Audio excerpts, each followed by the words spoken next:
अस्सलाम वालेकुम। आज का हमारा लेक्चर कैलकुलस की थॉमस की बुक पे मबनी है। जिस तरतीब से उसने कॉन्सेप्ट्स क्लियर किए हैं मैंने उसी हिसाब से यहाँ डिस्प्ले किए। हम रियल नंबर्स की बात करते हैं। अमूमी तौर पे हम जिन नंबर्स के मतलब जानते हैं उनकी दो किस्में हैं, एक रियल और दूसरा इमेजिनरी। इमेजिनरी नंबर्स वो होते हैं जिसमें आयोटा का जिक्र आता है और रियल नंबर्स वो होते हैं जिनमें आयोटा का जिक्र नहीं आता। रियल नंबर की जितनी किस्में हम पढ़ चुके हैं या देख चुके हैं वो सिर्फ तीन है। एक टर्मिनेटिंग, जैसे -0.7500, ये ख़त्म हो गए। इसके बाद जितने भी ज़ीरो लगाएं तो ये अंडरस्टूड है कि यहाँ तक ख़त्म हो गया और ये -3/4 के इक्वल होता है। दूसरा रिक्योरिंग, जैसे 0.142857, अगेन 142857, अगेन 142857। ये इनडेफिनेटली आगे तक चलता है, ख़त्म कभी भी नहीं होता ये। यानी ये ऐसा फ्रैक्शन है कि जो कभी भी ख़त्म नहीं होता, लेकिन हमें इनके आने वाले नंबर्स का सबका आइडिया है कि कौन सी पोजीशन पे कौन सा नंबर होगा। तीसरा कुछ इस किस्म का है, जैसे अगर हम numerically 2 under root find out करें जिसके कि हमारे पास मेथड मौजूद हैं, तो ये भी ऐसा है कि ना ये रिपीट हो रहा है ना ही ये ख़त्म हो रहा है। जबकि ऊपर वाले में आप देखें ये एक ग्रुप 142857 एक दफ़ा, 142857 दूसरी दफ़ा, ये ग्रुप बार बार रिपीट होगा इसमें, लेकिन नीचे वाले में ये रिपीट नहीं होगा। अगर आप इसके हज़ारों यहाँ पे डिजिट्स फाइंड आउट कर लें तो भी आप अगले डिजिट्स के बारे में कोई पेशगोई नहीं कर सकते कि कौन से कौन से नंबर पे कौन सा डिजिट होगा। ठीक, तो ये तीन किस्में हैं बेसिकली। इन तीन किस्मों में आपने देखा कि दो किस्मों को हमने यहाँ फ्रैक्शन के ओवर की फॉर्म में यहाँ पे लिखा हुआ है।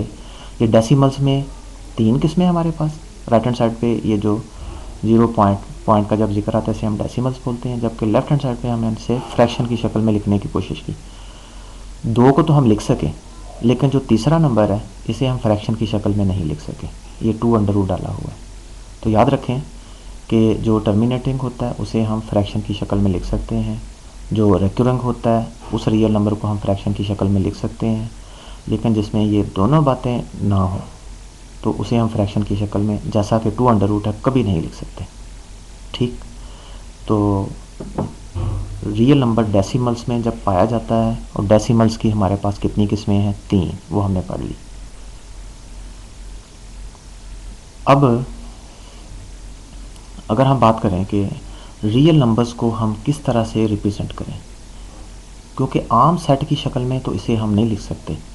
जैसे कि नेचुरल नंबर हम लिख लेते हैं 1 2 3 4 कॉमे डाल के, इसमें जो भी हम नंबर लिखेंगे उसके बाद अशारिया में एक और नंबर आ जाता है।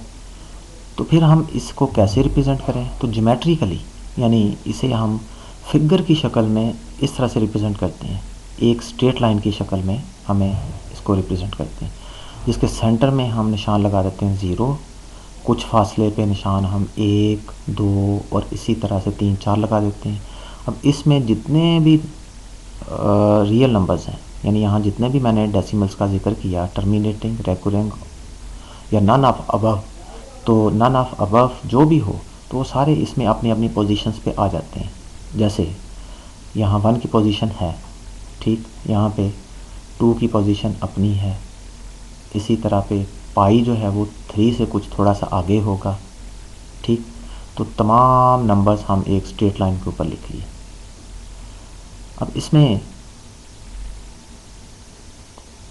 एक दो बातें याद रखने वाली हैं कि 0 के लेफ़्ट पे सारे नेगेटिव नंबर्स होते हैं, राइट पे सारे पॉजिटिव नंबर्स होते हैं, बेशक वो होल नंबर हों या वो फ्रैक्शन में हों।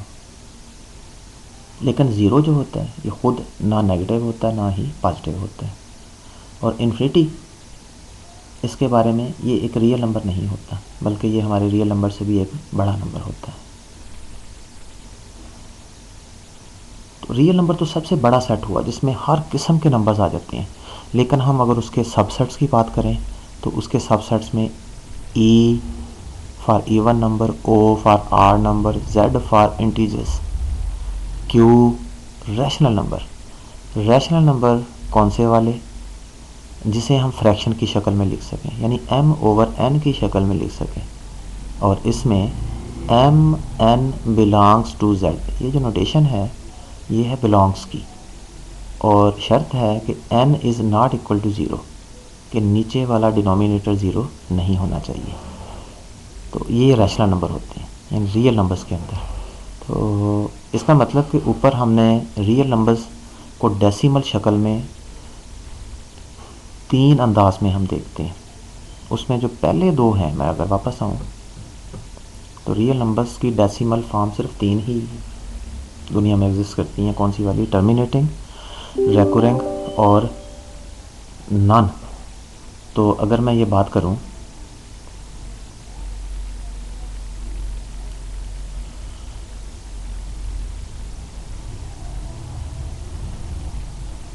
इसमें जो टर्मिनेटिंग और रेकुरेंग है, ये चूँकि फ्रैक्शन में लिखे जा सकते हैं तो ये रैशनल नंबर होते हैं। और रैशनल नंबर के बारे में एक और बात कि they are infinite many between two like real numbers. जिस तरह से रियल नंबर में हम 2 नंबर अगर ले लें तो उनके दरमियान रियल नंबर्स की तादाद ख़त्म नहीं होती। आप उनका मिड निकालते रहें तो चलता रहता है। इसी तरह रैशनल नंबर्स भी, ये एक दूसरे के दरमियान में कभी ख़त्म नहीं होते। ठीक, अब हम बात करते हैं इर्रेशनल नंबर की। इर्रेशनल नंबर को क्यू डैश या कभी आई से डिनोट कर देते हैं। ये वो नंबर होते हैं जो कि रियल नंबर तो होते हैं लेकिन ये रैशनल नहीं होते। अब चूँकि रियल नंबर की सिर्फ 3 ही फॉर्म एग्जिस्ट करती हैं। कौन सी? टर्मिनेटिंग, रेक्यूरिंग और नन ऑफ देम। तो इसमें टर्मिनेटिंग और रेक्यूरिंग तो क्या हो गए, ये हमारे पास रैशनल नंबर हो गए। इसलिए नॉन टर्मिनेटिंग एंड नॉन रेक्यूरिंग, यानी ऐसे रियल नंबर जो ना ही टर्मिनेट हों और ना ही उसमें कोई ग्रुप रिपीट हो रहा हो, वो क्या कहलाते हैं? इर्रेशनल नंबर कहलाते हैं। जैसे कि ऊपर के एग्जांपल में 2 अंडर रूट था।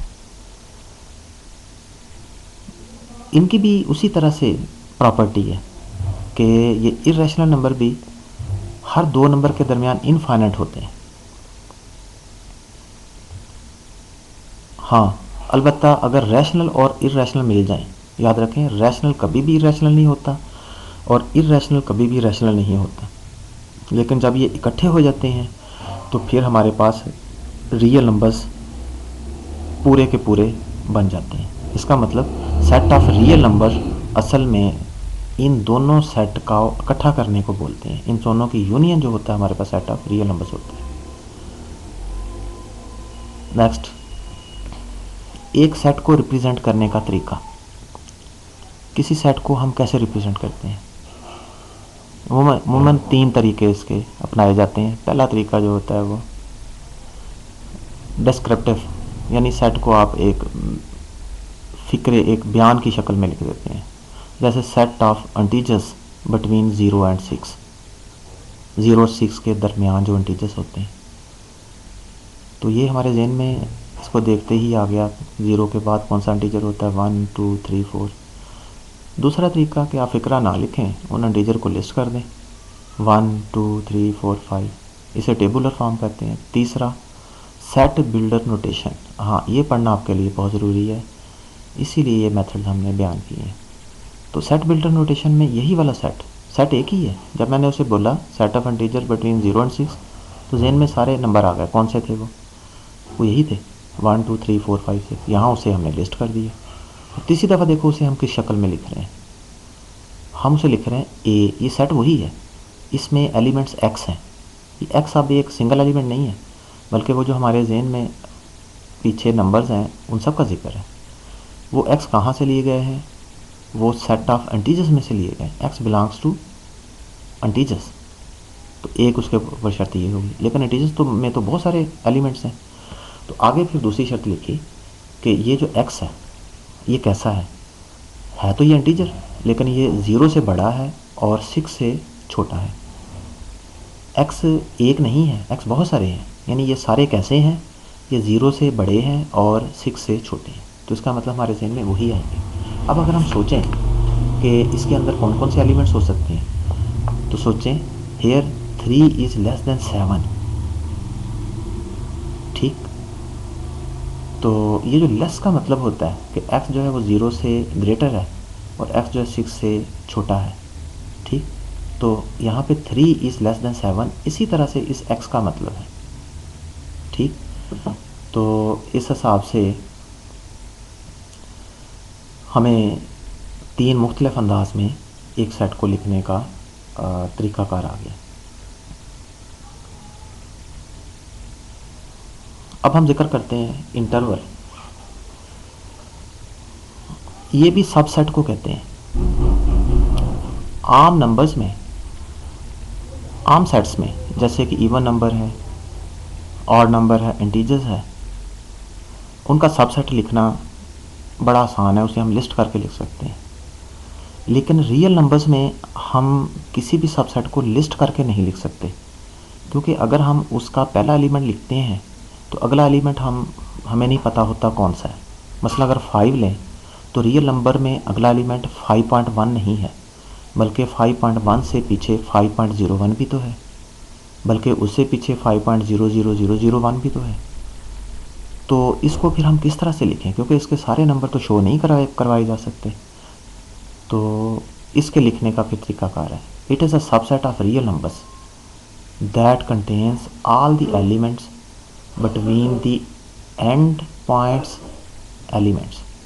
जो एंड पॉइंट एलिमेंट्स के दरमियान में होते हैं वो सारे एलिमेंट्स को शो करता है। इसकी कितनी टाइप्स हैं, इसकी 3 टाइप्स हैं, ठीक। पहली type close interval. Close interval से मतलब इसमें एंड पॉइंट्स भी शामिल होते हैं, अंदर वाले भी शामिल होते हैं। मिसाल के तौर पे मैं अगर ये बोलूँ कि ये नीचे एग्जांपल देखें, एग्जांपल है क्लोज -2, 3 क्लोज, यानी -2 भी क्लोज है और 3 भी क्लोज है। इसका मतलब ये सेट कहाँ से शुरू हो रहा है, इसका पहला नंबर कौन सा है, -2। और -2 से अगर आप राइट हैंड साइड पे चलें तो बहुत सारे रियल नंबर हैं, उसमें आप अगला एक रियल नंबर सोच सकते हैं कितना, -1.1। उससे आगे चलते जाएं, फिर आप 0 आएगा, 0 के बाद 1 2 3 भी आते हैं, ठीक।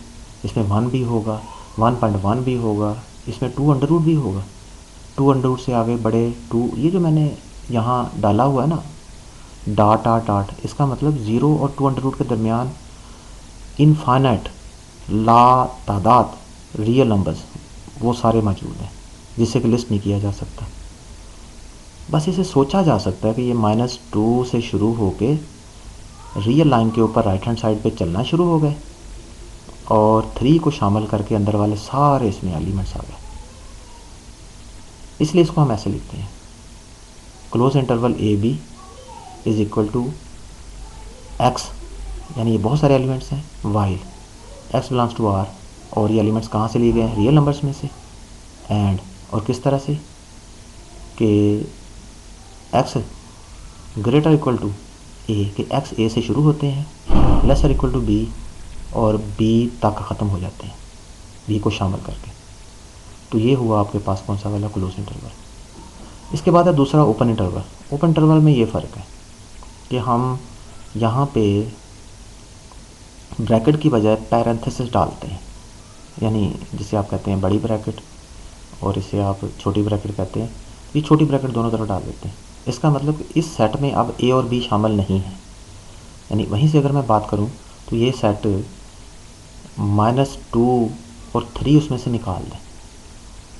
अगर उसी लिस्ट में ऊपर जाए तो ये -2 से अगला एलिमेंट है इसमें, यानी हम बोलेंगे has all other except -2 and 3। बाकी सारे इसमें एलिमेंट्स हैं लेकिन 2, -2 और 3 नहीं है। तो ये आपके पास क्या हुआ, ओपन इंटरवल, ठीक।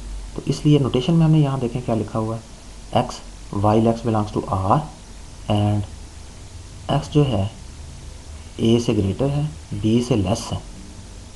अब इक्वल का साइन यहाँ पे नहीं है क्योंकि हमने ए और बी नहीं लेना। इसी तरह आपके पास क्या है भला, सेमी ओपन आर क्लोज्ड। तो ये सेमी ओपन है, इसमें ए शामिल है क्योंकि ए के ऊपर क्लोज इंटरवल है, बी शामिल नहीं है। और अंदर आप देखें ये जो एलिमेंट्स हैं ये ए के इक्वल हो सकता है लेकिन एक्स जो है वो बी के इक्वल नहीं है। अगर इसको हम रियल लाइन के ऊपर दिखाएं तो कुछ इस तरह से होगा। जो क्लोज है वो देखें ए से स्टार्ट हुआ और बी तक ख़त्म हुआ। जो ओपन है दोनों तरफ से उसमें आप देखें ए खाली है, बी भी खाली है, यानी ए और बी शामिल नहीं किया। अंदर वाले सब के ऊपर मैंने गुड लगाया हुआ है, ठीक। और जो अगला वाला ए से स्टार्ट हुआ लेकिन बी से पहले ख़त्म हो गया, इसका मतलब इसमें ए से स्टार्ट हो रहा है, ए शामिल है, लेकिन बी पे वो देख लें बी पे हमने होल रखा हुआ है तो उससे वो पहले ख़त्म हो गया, ठीक हो गया। अब आगे एग्जाम्पल,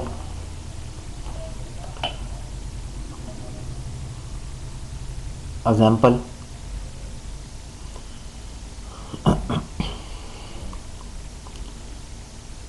सॉल्व।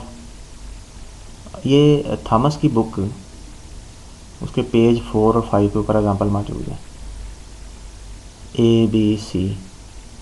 तो मैं इसकी एग्जाम्पल सी अगर सॉल्व करूँ आम क्वेश्चन की तरह से, ये नीचे से x-1 को आप राइट हैंड साइड पे ले दें,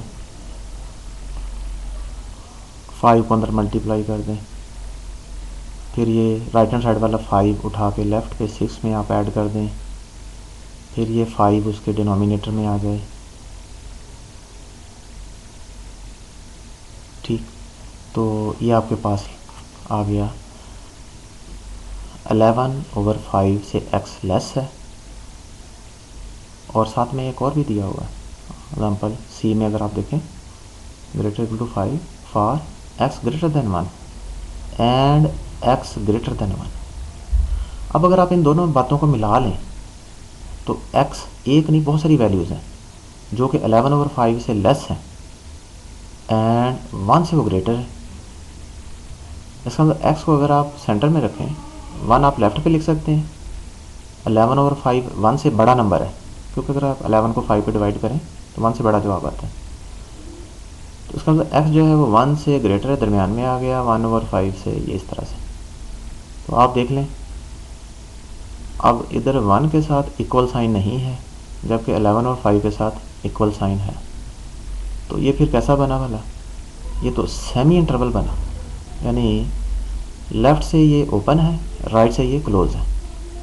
तो अगर हम इसे रियल लाइन के ऊपर शो करना चाहें तो कैसे होगा, देखो 1 इसमें शामिल नहीं है, यहाँ सुराख है, ठीक, और बाकी सारा पेंट किया हुआ है, और 11 और 5 जो इसमें शामिल है, अंदर वाले तमाम पॉइंट्स इसमें आ गए। अब याद रखें 1.1 भी इसमें मौजूद है, 2 भी मौजूद है, इसमें 2 पॉइंट से आगे भी थोड़ा सा मौजूद है, ठीक, 1.5 भी मौजूद है। तो इस ये हमारे पास इंटरवल आ गया। नेक्स्ट, ये बड़ी इंपॉर्टेंट डेफिनेशन है एब्सोल्यूट वैल्यू। कोई भी अगर आप रियल नंबर लें तो अगर उसकी हम एब्सोल्यूट वैल्यू की बात करें तो असल में उसका साइन हमें इग्नोर करना होता है। फॉर एग्जांपल अगर x हमारे पास 3 है, 0 है या -5 है तो उसकी एब्सोल्यूट वैल्यू क्या होगी, हम 3 के गिर्द मार डाल देते हैं। ये दोनों खड़े डंडे जो इस तरह से डाले हुए हैं इसे हम क्या बोलेंगे, माड। 0 के गिर्द हम मार डाल देते हैं और -5 के गिर्द मार डाल देते हैं। तो जवाब क्या होगा, आंसर है कि जब भी आप किसी रियल नंबर का, ये आप डेफिनेशन पे आए, for a real number x absolute value और x माड, या x माड बोल लें, x माड किसके बराबर होता है, अगर तो वो नंबर पॉजिटिव है ग्रेटर इक्वल टू 0 है तो फिर नंबर के बराबर ही होता है और आपने माड हटा देना, ठीक। अगर वो नंबर नेगेटिव है तो फिर आपने एक और माइनस डाल के उसको पॉजिटिव बनाना है। इस हिसाब से आप देख लो 3 क्या है आपके पास, पॉजिटिव है, आपने माड हटा दिया 3 ही रहा, 0 का माड हटा दिया 0 ही रहा, लेकिन -5 का माड आप नहीं हटा सकते, -5 को चूँकि पॉजिटिव बनाना है, इसलिए जब आपने माड हटाया तो एक और माइनस लगाया इस तरह से वो +5 हुआ। ठीक, इसकी अल्टरनेट डेफिनेशन ये है कि आप क्या करें, कोई भी रियल नंबर दिया हो उसका स्क्वायर कर लें। स्क्वायर करने से अगर नेगेटिव भी है तो क्या हो जाएगा, पॉजिटिव हो जाएगा। अब उसका आप पॉजिटिव स्क्वायर रूट ले लें तो इस तरह से भी जवाब आ जाता है। ठीक, अब ये इसकी प्रॉपर्टीज़ हैं, किसकी, मॉड की। ये मॉड जिसे आप एब्सोल्यूट वैल्यू बोलते हैं, इस मॉड की प्रॉपर्टी है कि इसमें नेगेटिव साइन हज़फ हो जाता है। दूसरी में दो रियल नंबर बेशक मल्टीप्लाई हो रहे हों या डिवाइड हो रहे हों, दोनों को मॉड मिल जाता है। ठीक है, ये चौथी प्रॉपर्टी थोड़ी सी डिफरेंट है, इस पर गौर करें, बड़ी इंपॉर्टेंट प्रॉपर्टी है। अगर a प्लस बी का मॉड लिया जाए, मॉड और आप दोनों को दे दें, तो राइट हैंड साइड बड़ी भी हो सकती है, बराबर भी हो सकती है। तो इसका मतलब यहाँ पे लाजमी नहीं इक्वलिटी है, हालांकि ऊपर क्या इक्वल साइन आ रहा है। इसी तरह अगर किसी मॉड, यानी एक नंबर x है जिसका मॉड a है, मतलब मैं एक नंबर बोलता हूँ जिसका मॉड है 5, तो क्या वो नंबर भी 5 ही था? नहीं, वो नंबर -5 भी तो हो सकता है, क्योंकि मॉड से माइनस ख़त्म हो जाता है। इसलिए जिसका मॉड अगर a है तो वो नंबर खुद +- a हो सकता है। ठीक, छठे नंबर पे इंटरवल। इंटरवल में अगर x mod less than a हो, ठीक, तो इसका मतलब है कि x जो है वो -a और a के दरमियान लाई करता है। ग्रेटर देन a हो तो इसका मतलब है कि x जो है वो -a और a के दरमियान नहीं बल्कि उससे बाहर लाई करेगा। ये सारा स्केच आप रियल लाइन के ऊपर देख सकते हैं।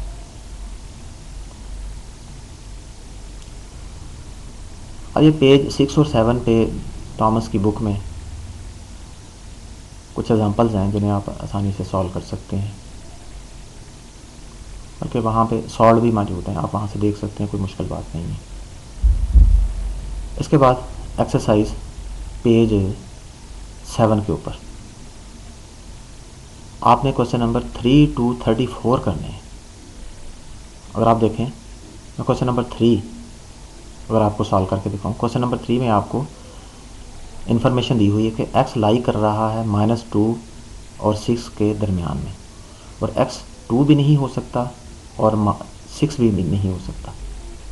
इसलिए अगर मैं x को शो करूं तो यहाँ मैंने शो किया 2 और 6 के दरमियान लाई कर रहा है। याद रखें यहाँ पे x 2 और 6 नहीं हो सकता, तो हमें 2 और 6 को खाली समझना है।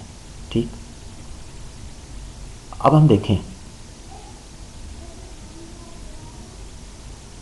क्वेश्चन नंबर 3 में मुख्तलिफ पार्ट्स हैं, तो मैंने यहाँ नीचे 1-2 पार्ट सॉल्व किए हुए हैं। कौन सा वाला किया हुआ, F और G। तो इनके सोल्यूशन से पहले हम इसकी प्रॉपर्टी पढ़ें, इनक्वालिटी की प्रॉपर्टी। ये पेज 2 के ऊपर लिखी हुई है और आप वहाँ से कॉपी कर सकते हैं। जिस तरह से क्वेश्चन में दोनों तरफ आप ऐड कर सकते हैं, इसी तरह इनक्वालिटी में भी आप दोनों तरफ कोई नंबर ऐड कर सकते हैं। जैसे C ऐड किया है, सब्ट्रैक्ट भी कर सकते हैं ये। लेकिन चौथी, पाँचवीं और छठी प्रॉपर्टी से ज़रा गौर से देख लें, ये कोई नई चीज़ नहीं है, ये चीज़ें आप पहले मैट्रिक में पढ़ रहे हैं, वहीं से हैं।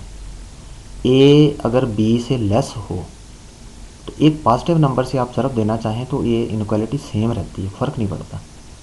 लेकिन अगर आप नेगेटिव नंबर से a लेस दैन b है और जिससे आप मल्टीप्लाई करना चाहते हैं एंड c लेस दैन 0 है, वो नेगेटिव है, तो फिर ठीक है, लेफ्ट हैंड साइड में a के साथ और राइट हैंड साइड में b दोनों के साथ ठीक है, c आ जाएगा, मल्टीप्लाई कर दिया, लेकिन ये इनक्वालिटी जो है वो चेंज हो जाएगी। ठीक, जैसा कि यहाँ दिखाया, अगर c -1 हो तो नेगेटिव से मल्टीप्लाई करने से इनक्वालिटी बदल जाती है। इसी तरह रेसिप्रोकल है, कोई नंबर ग्रेटर दैन 0 है, जैसे कि 5 जो है वो ग्रेटर दैन 0 है, अगर आप 1 और 5 कर लें तो क्या वो ग्रेटर दैन 0 नहीं होता, वो भी ग्रेटर दैन 0 होता है। ठीक, आखिरी, अगर पॉजिटिव नंबर्स में आप ये लें कि a जो है वो b से छोटा है, जैसे आप जानते हैं कि 10 जो है वो 100 से छोटा है। 10 a की जगह 10 मान लें, b की जगह 100 मान लें, 10 जो है वो 100 से छोटा है, लेकिन दोनों के अगर रेसिप्रोकल ले लें 1/10 और उधर 1/100, फिर आप जानते हैं 1/10 बड़ा हो जाता है और 1/100 छोटा हो जाता है। तो इस तरह से पॉजिटिव नंबर के लिए रेसिप्रोकल लेने से इनक्वालिटी का रुख चेंज हो जाता है। तो इन प्रॉपर्टीज़ को अच्छी तरह आपने आम नंबर्स के साथ लेके इसकी एग्जांपल्स खुद से बना के इनको अंडरस्टैंड करना है। इन प्रॉपर्टीज़ के हिसाब से अगर मैं देखूं, अब हम कौन सा वाला क्वेश्चन, क्वेश्चन 3, जिसमें हमारे पास बेसिक इन्फॉर्मेशन क्या है कि x जो है वो 2 और 6 के दरमियान लाई करता है, 2 और 6 नहीं है, ये हमने ज़हन में रख लिया। क्या ये वाली इनक्वालिटी बिल्कुल वैसी है, देखना चाहते हैं। ये मैं एब्सोल्यूट वैल्यू मार्ड हटा दूँ, ठीक। जब एब्सोल्यूट वैल्यू हटाई तो फिर हमारे पास क्या आता है, जो राइट हैंड साइड पे 2 है, 2 और लेफ्ट हैंड साइड पे -2 आ जाएगा। जब भी आप मार्ड हटाएंगे तो असल में अंदर जो वैल्यू होती है उसकी ये लिमिट्स हो जाती हैं, जो राइट हैंड साइड पे ये 2 दिया हुआ है, प्लस में और माइनस में, ठीक।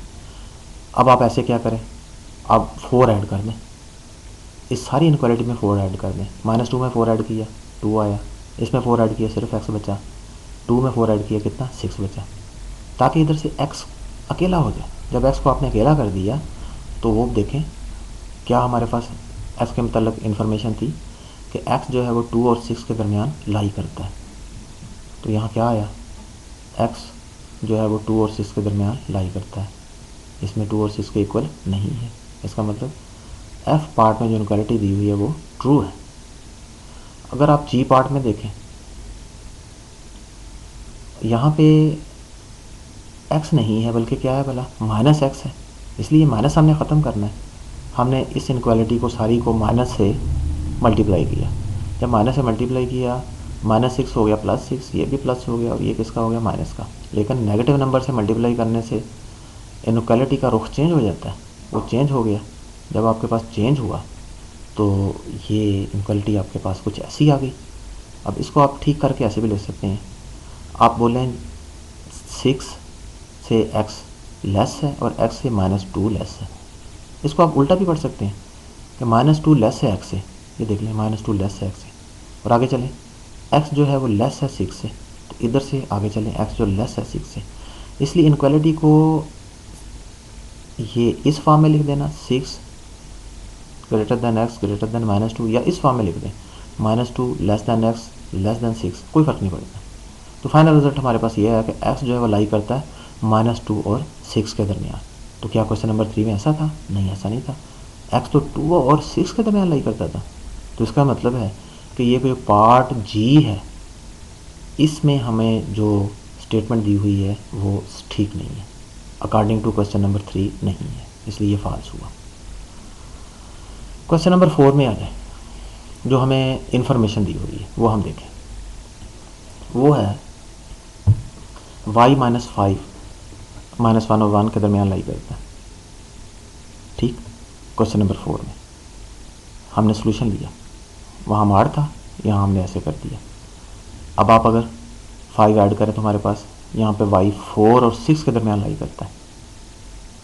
अब अगर हम मुख्तलिफ पार्ट इसके करें, ठीक, मसला हम इसका ई पार्ट करें, ई पार्ट हमारे पास ये है, इसमें 4 ऐड करो, ये तो सेम स्टेटमेंट बन गई।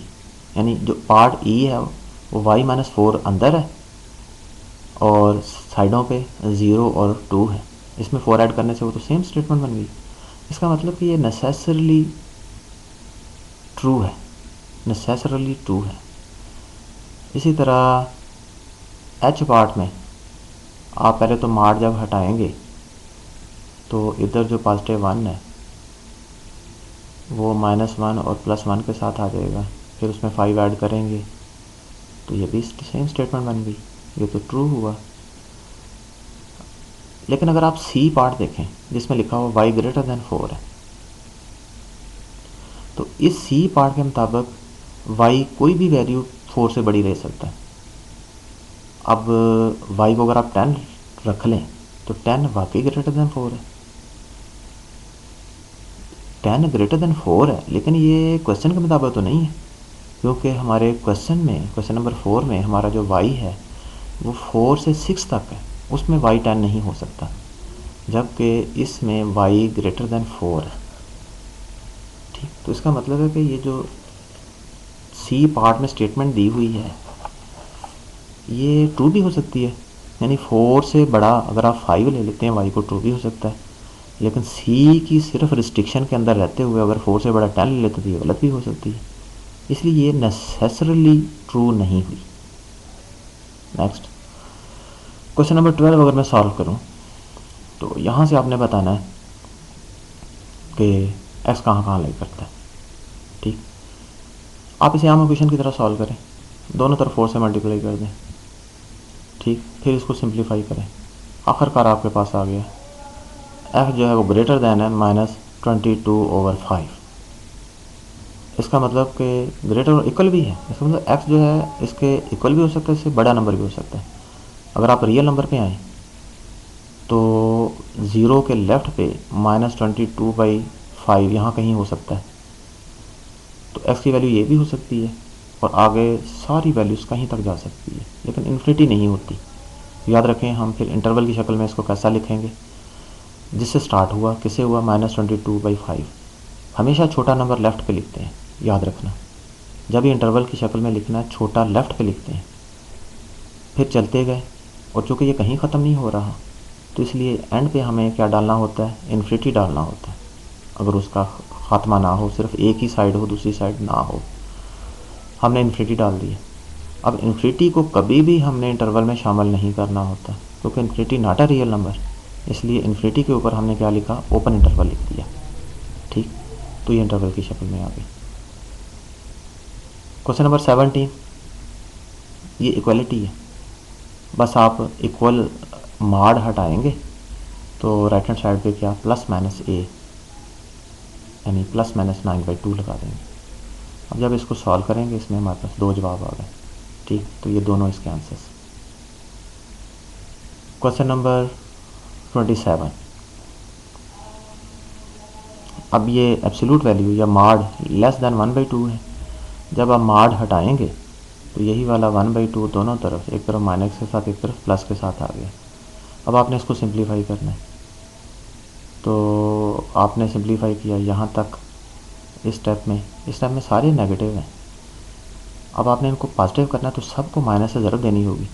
जब माइनस से आप मल्टीप्लाई करेंगे सबको, जब माइनस से मल्टीप्लाई किया तो ये इनक्वालिटी जो है वो चेंज हो जाएगी, इनक्वालिटी का रुख इस तरफ हो जाएगा, ये आपके पास आ गया। लेकिन अब भी यहाँ पे एक्स रेसिप्रोकल की शक्ल में है, इसको ठीक करना है तो सबका आप रेसिप्रोकल लेंगे। जब सबका रेसिप्रोकल लेंगे अगेन इनक्वालिटी जो है वो इन्वर्ट हो जाएगी, तो ये इनक्वालिटी का रुख फिर चेंज हो गया। अब आप यहाँ से समझ सकते हैं कि आपका आंसर क्या आया। एक्स जो है वो 2/7 नहीं है, क्योंकि यहाँ इक्वल साइन नहीं है। एक्स 2/7 से बड़ा है, तो बड़ा है इसका मतलब रियल लाइन पे एक्स 2/7 से आगे शुरू हो जाएगा, चलता जाएगा, लेकिन 2/5 से पीछे पीछे ख़त्म हो जाएगा। इसलिए हमने इंटरवल की शक्ल में लिखा 2/7 से चला, 2/5 से पीछे ख़त्म हो गया। यानी अगर हम इसे रियल लाइन पे लिखें तो बुक ने ये मेथड शो किया हुआ कि जो पॉइंट शामिल नहीं होता उसको थॉमस की बुक में यहाँ एक होल सुराख की शक्ल में शो करते हैं, 2/7 और 2/5। यानी देखो ना, 0 इधर है, अगर 1 इधर है, ठीक, तो इसके दरमियान मैंने छोटे छोटे हिस्से कर लिए इसके, 1/5, 2/5, 3/5, 4/5, 5/5, 5 टुकड़े कर लिए ना इसके। तो उसमें अंदाजे से 2/7 इधर, 2/5 यहाँ होगा। ये जो मैंने डायग्राम बनाई है, सब स्टूडेंट्स को इसकी प्रैक्टिस की ज़रूरत है। ये घर जाके इसे डेसिमल में कन्वर्ट करके बड़ी सारी डायग्राम बना के इन पॉइंट्स को जब तक नहीं समझेंगे आप, तो ये आगे से आगे मिसाइल पैदा होंगे। बहरहाल ये इंटरवल की शक्ल में और डायग्राम में भी हमने शो कर दिया। तो ये आपका आज का लेक्चर ख़त्म हुआ।